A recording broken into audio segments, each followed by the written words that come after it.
Today is March 1. 1, March 1st.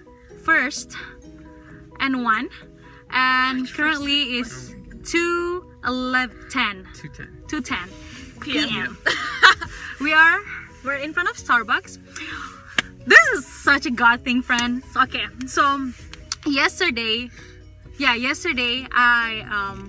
I just kept bugging Tilahun, if you guys remember him. I kept bugging Tilahun about like just to meet up with him and stuff. So I used his kids as because I was like, oh, I have presents for your kids. So I gave them Pop and RH.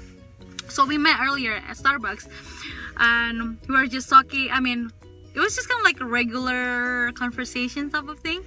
But then I brought up the Sabbath to him, and he was like, he started asking like, I mean, okay, so he thinks that it doesn't matter what day you worship in, whether it's Sunday or Saturday, it doesn't matter. And it's like, kind of like, it's not, I mean, I guess I don't really understand his argument type of thing. I understand, but I don't. If that makes sense. But then yeah, so he ended up, it was so cool because we didn't have like really intention to like have a Bible study. It's kind of just like to follow up, just to make sure that he still remembers me, like he's not gone. And then he ended up like, you know what, because I started showing him from the Bible about the Sabbath. So he was like, you know what, I'm just gonna take my kids to the daycare and come back. So he left and just called this brother to come. So this brother came with a Bible study guide. And yeah. Sorry. Along those lines, I was just planning on getting a shower and stuff, getting ready for the day, and then they basically were telling me that they were going to meet up with Tilahun and study about the Sabbath. I was like, wow, this is pretty cool that they're doing that. And then they didn't have anything prepared, so they asked me if I had a Bible study guide for it, and I looked and I did. So I was going to come over and just drop it off to them because Tilahun left to go bring his parents, bring his kids to the daycare. So yeah, he was going to be gone for a few minutes, so I was just going to run over and drop off the Bible study to them, the Bible study guide. And I did that, but when I was here, he ended up showing up. So I was talking to Cheryl for a while, and then I was planning on leaving. But then he showed up and we started talking to him, so then I decided, I was like, you know what, I'll just stay. At least for a little bit of the Bible study. And then, so it went like, it actually went pretty well. It's kind of like just a little kind of like type of thing. I don't know if you understand. It's like, he even said that. He was like, oh, you'll give up already.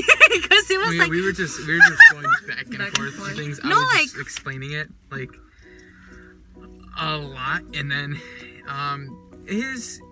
I understand kind of what he was saying. I think it's just really like when you've grown up is understanding things a certain way, you're just so accustomed to that even when you see from the Bible that it shows that it's like teaching something else, sometimes you're so stuck with that you think like, no, obviously I've been a Christian my whole life, I haven't been doing things wrong my whole life, so therefore I must be right. Like, even though I see that, like we would have him admit, like, from the Bible, he was like, oh, so that means that the 7th day is the Sabbath and that's the 7th day is Saturday. But then at the same time, he was just like, yeah, but I don't think it matters because obviously look at all Christianity. They've been doing this. So there was just kind of like, it was just kind of the circle. And then like, I stopped talking for a little bit and I was just listening to him. And then he was like, see, Joel gave up. I was like, wow, that's funny. Yeah. I mean, we left him with the Bible study guide. I was just like, I really told him like to actually like do it, to go over it. And then when we meet again, and I told him like, both like us three and him, like search deeper into it. I mean, like, I don't know how deep we're gonna search about it again because it's like straight up. Okay, how can it? I feel like Luke 23 and 24. It's like, it's just clear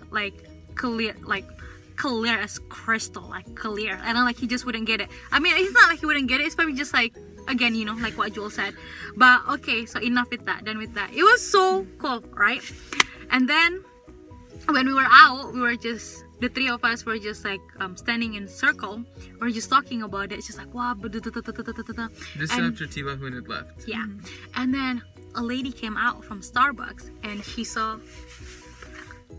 She was Sure. like, Amen Clinic. Whoa, what's that? Is that a Christian thing? And we're like, yeah, blah blah blah. We just told her about it, and then I asked, are you a Christian? And she said, yes. I was like, we are too. So we just like immediately, the flyer. So it's like we told Joel. So Joel grabbed the flyer and grabbed an HD.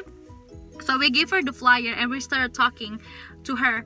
And is there anything you want to say before that? Okay, well, what's the coolest thing about it? This is just straight up a God thing. If you think God isn't real, okay. So when we got here, it was just so cool. When we got here, Tilahun wasn't here yet. So Mercy and I were just standing inside Starbucks, like waiting. And I saw her. She was sitting with a guy. I don't know, her husband or something. And then, well, her name is Trish, by the way, Trish. She was so I was just looking at her, and I just had this like flyer to her, like give her a flyer, but like I didn't have any with me, so I was just kind of like whatever, forgive me. But after that, we ended up giving her the flyer. So it's like, like when God has planned something, like this is gonna happen, like even though something kind of like something else happens, it's still gonna come back. I don't know if you understand what I'm saying, because I didn't talk to her, but she ended up talking to us, and we got her information, and she wants to come tonight to the series. Yep. And the crazy thing too is just that like how that was all set up. Like obviously they were meeting here with Tilahun. I wasn't gonna come, but because they asked me to bring the guide, then I decided I would just drop it off. I was gonna shower then, and if I had showered, I would have changed, but I didn't, which means that I showed up wearing this shirt, and then I decided to stay, which I wasn't planning on staying. And then because I stayed afterwards, she noticed this shirt. That's why she came and talked to us in the first place. So there were so many things that like my decisions, like my decision even to like stay, like if I hadn't stayed, she wouldn't come, just like little crazy things where it just all lined up to the point where like we were able to meet her, talk to her, and then after that, like we prayed with her and for her daughters and her family and stuff. It was just really good, and hopefully she comes out tonight. This is like straight up kind of like the 23-day prophecies. Bam, bam, bam, bam. It's like, and we haven't met. We didn't. I mean, yeah. With Tilahun for like 2 weeks straight. It's just because he's been busy, and like out of all 2 weeks, yeah, it was 2 weeks. It's like the whole 2 weeks, and I'm like, ended up like today, and like all this happens. Yeah. God is real. Hands up if you're repping the Lord. Hands up. Whoa. Whoa. And in the midst of everything, I was praying hardcore. Amen. Mercy. Amen. Praise Jesus.